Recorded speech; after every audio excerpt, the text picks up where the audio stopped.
गुलमर्ग। 13 श्रावण।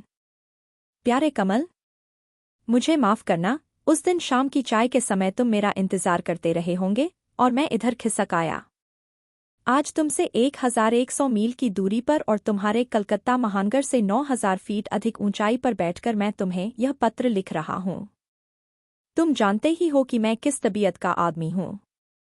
उफ, वहां कितना बोझ था। काम काम, हर वक्त काम। मेरी तबीयत सहसा ऊब गई और तुम्हें तक सूचना दिए बिना मैं अपनी कार पर इतने सफ़र के लिए खिसक आया। उस दिन चाय के वक्त मुझे मौजूद न पाकर यद्यपि तुम मुझ पर काफ़ी खींच तो लिए ही होंगे, फिर भी उस असुविधा के लिए मुझे माफ़ कर देना। हिमालय की यह विशाल घाटी बड़ी सुहावनी है। घने जंगल, निर्मल झरने, विस्तृत मैदान, चारों ओर बर्फ से ढके, पहाड़ों की ऊंची ऊंची चोटियां और दूर पर दिखाई देने वाली वलर झील। इस स्थान से मैं सचमुच प्यार करता हूं। यह एक सप्ताह बिल्कुल निकम्मा रहकर काटूंगा। कुछ नहीं करूंगा। केवल तुम्हें ही पत्र लिखूंगा और तुम्हारे पत्रों को छोड़कर और कुछ भी नहीं पढ़ूंगा। भाई कमल, मैं अकेला हूं। तुमने अनेक बार मेरे इस अकेलेपन की आलोचना की है, मगर यहां आकर मैं अनुभव करता हूं कि जैसे प्रकृति मेरी माँ है। मैं अकेला कहाँ हूं, मैं तो अपनी माँ की गोद में हूं। चिंता न करना, मैं यहाँ एक सप्ताह से अधिक नहीं ठहरूंगा। 22 श्रावण की शाम को तुम मुझे अपनी चाय की टेबल पर ही पाओगे। बाहर एक कसा हुआ घोड़ा मेरा इंतजार कर रहा है, आतर बाकी कल। तुम्हारा 0-2 गुलमर्ग। 14 श्रावण। भाई कमल, सुबह 9 बजे बिस्तरे से उठा हूं। अभी तक नींद की खुमारी नहीं टूटी। कल बहुत दिनों के बाद घुड़सवारी की थी, अतः टांगें कुछ थक गई सी प्रतीत होती हैं। आज कहीं नहीं जाऊंगा। मेरे मकान में और कोई नहीं है। मैं अपने सोफे पर अकेला पड़ा हूं। धीमी धीमी वर्षा हो रही है। चारों तरफ सन्नाटा है। ओह, सामने की इस खिड़की से कितना अनंत सौंदर्य मुझे दिखाई दे रहा है। आज कुछ नहीं लिखूंगा। सोचा था कि आज एक चित्र बनाऊंगा, मगर कुछ नहीं करूंगा। घंटों तक इसी तरह निश्चेष्ट भाव से पड़े रहकर इस खिड़की की राह से प्रकृति का, अपनी माँ का अनूठा सौंदर्य देखूंगा। अच्छा, कल तक के लिए विदा। स्वेच्छाधीन। 0-3 गुलमर्ग। 15 श्रावण। कमल, इस समय रात के 11 बजे है और मेरी आंखों में नींद नहीं है। सब तरफ गहरा सन्नाटा है। कहीं से कोई आवाज नहीं आ रही है। मेरे कमरे में बिजली की बत्ती जल रही है। खिड़कियां बंद हैं। सर्दी इतनी अधिक है कि मैं उन्हें खोलकर नहीं रख सका। सन्नाटा इतना गहरा है कि बिजली के प्रकाश से जगमगा रहे इस कमरे में बैठकर मुझे ऐसा अनुभव हो रहा है जैसे इस संपूर्ण विश्व में केवल मैं ही मैं बच रहा हूं और कोई भी नहीं है। कहीं कोई भी नहीं है। सिर्फ मैं ही हूं, अकेला मैं। मगर भाई कमल, आज सहसा न जाने क्यों मुझे अपना यह अकेलापन कुछ अनुभवसा होने लगा है। ऐसा क्यों हुआ? क्या सिर्फ इसलिए कि सब ओर सन्नाटा है और मेरी आंखों में नींद नहीं है? नहीं कमल, यह बात नहीं है।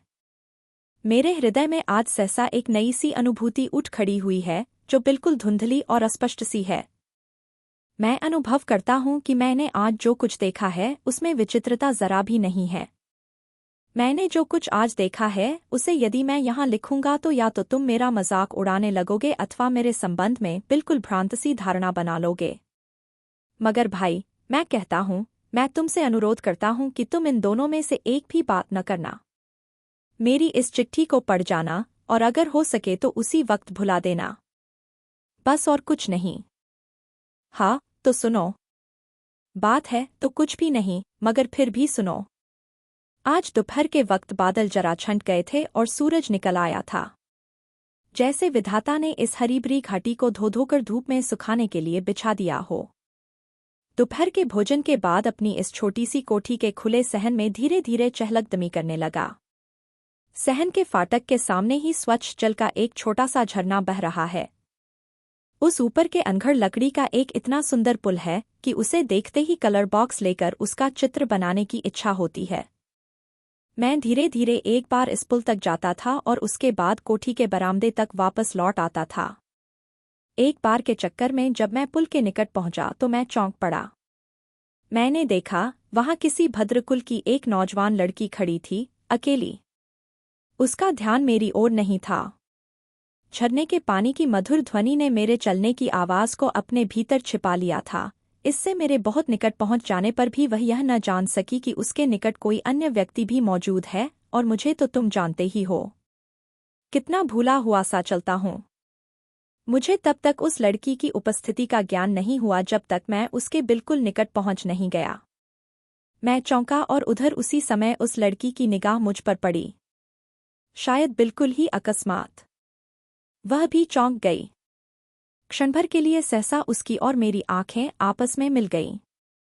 बस भाई कमल, बात इतनी ही है और कुछ भी नहीं।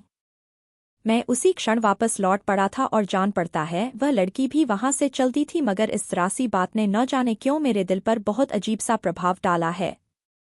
इस बात को हुए अब 6 घंटे बीत चुके हैं और इन 6 घंटों में चौंकी हुई हिरनी की सी वे आंखें मेरे मानसिक नेत्रों के सामने 20 बार घूम गई हैं।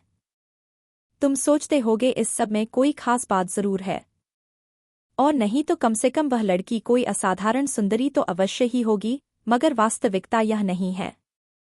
उस लड़की के चेहरे में असाधारणता जरा भी नहीं थी। लंबा कद, मामूली चेहरा, गेहुआ रंग, और भी कोई बात उसमें ऐसी नहीं थी जिसे असाधारण कहा जा सके। अपने नगर में हम लोग इस कन्या से अत्यधिक रूप सौंदर्य वाली 20 युवतियों को रोज देखते हैं। मेरी परिचित कुमारियों में भी कितनी ही सौंदर्य की दृष्टि से उससे कहीं बढ़ चढ़कर हैं। यहाँ गुलमर्ग में भी उससे बहुत अधिक सुंदरियों को मैंने काफी बड़ी संख्या में देखा है। फिर भी कुछ समझ में नहीं आता कि इस फिर भी का कारण क्या है। आज इतना ही। तुम्हारा सशून्य।